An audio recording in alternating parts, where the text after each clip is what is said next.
સરકાર સામે 4 સ્ત્રીઓનો જંગ.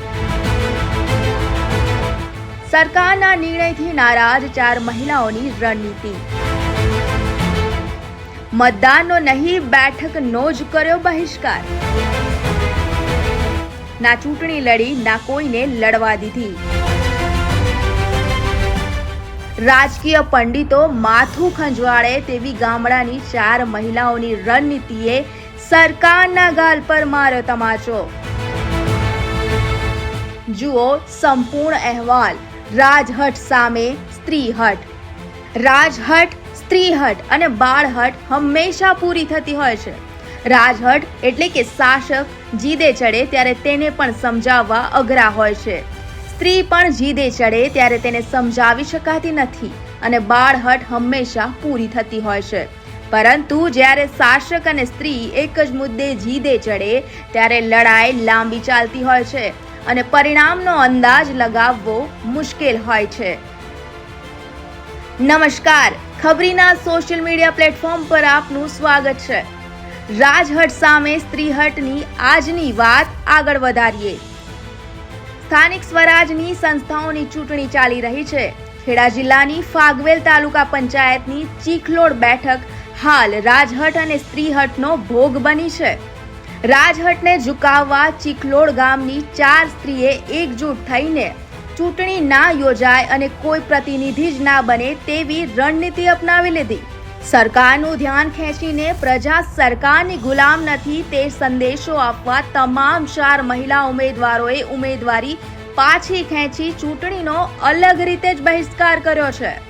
2025માં થયેલા જિલ્લા અને તાલુકા વિભાગમાં ખેડા જિલ્લાના ચીખલોડ ગામને કપડવંજ તાલુકામાંથી હટાવીને નવા બનેલા ફાગવેલ તાલુકામાં મૂકી દીધું. સરકારના આ નિર્ણયનો ગ્રામજનોએ ખૂબ વિરોધ કર્યો હતો. ચીખલોડ ગામને કપડવંજ તાલુકામાં યથાવત રાખવા માટે તે સમયે ચીખલોડ ગામના લોકોએ ઉપવાસ આંદોલન પણ કર્યું હતું, પરંતુ સરકાર એકની બે ના થઈ. આટલામાં સ્થાનિક સ્વરાજની સંસ્થાઓની ચૂંટણી જાહેર થઈ, જેમાં ખેડા જિલ્લાના નવરચિત ફાગવેલ તાલુકા પંચાયતની 16 બેઠકોની પણ ચૂંટણી જાહેર થઈ. ફાગવેલ તાલુકાના ચીખલોડ બેઠક મહિલાઓ માટે અનામત હોવાથી 4 મહિલાઓએ ઉમેદવારી કરી.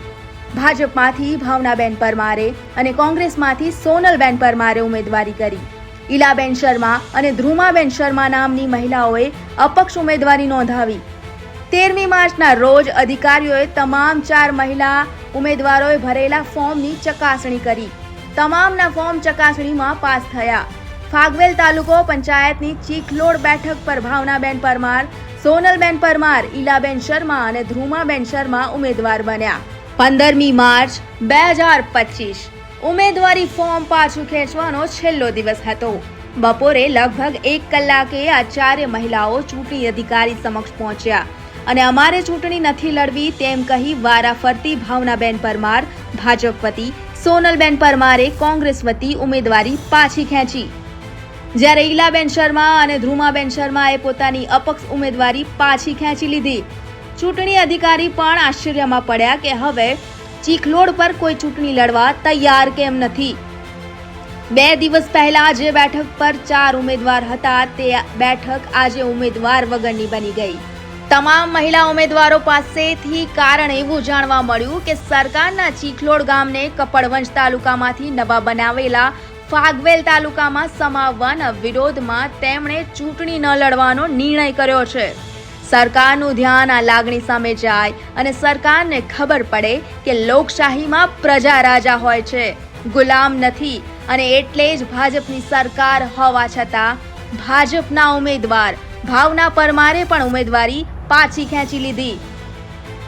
હું કે આચાર્ય, તાલુકા વિકાસ અધિકારી ફાગવેલ વ ચૂંટણી અધિકારી ફાગવેલ. આજે મારી ચીખલોડ બેઠકની સીટ ઉપર 4 ઉમેદવારી પત્રો રજૂ થયેલા હતા. 2 રાષ્ટ્રીય પક્ષોના હતા અને 2 અપક્ષના હતા.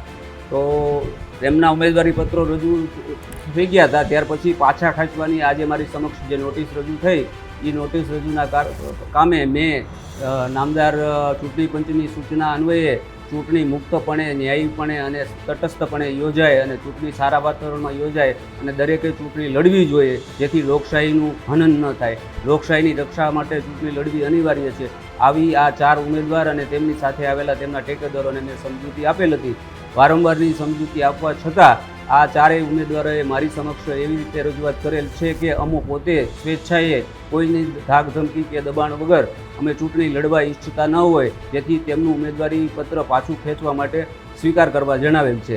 જે અન્વયે આજ રોજ તમામ પ્રકારની સમજાવટ અને સમજણ આપવા છતાં ઉમેદવારી પત્રો પાછા નહીં ખેંચવા અંગે નિર્ણય તેઓએ ન લેતા મેં એમના ઉમેદવારી પત્રો પાછા ખેંચવાના સ્વીકાર કરેલ છે.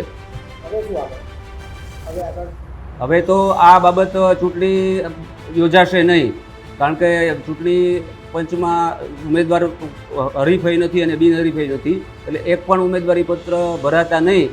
આ ચૂંટણી હાલ તુરંત મોકૂફ રહેશે અને હવે નામદાર સરકારશ્રી અથવા નામદાર આયોગ દ્વારા જ્યારે બીજું જાહેરનામું બહાર પાડવામાં આવે ત્યારે આ બેઠકની ચૂંટણી યોજવામાં આવશે.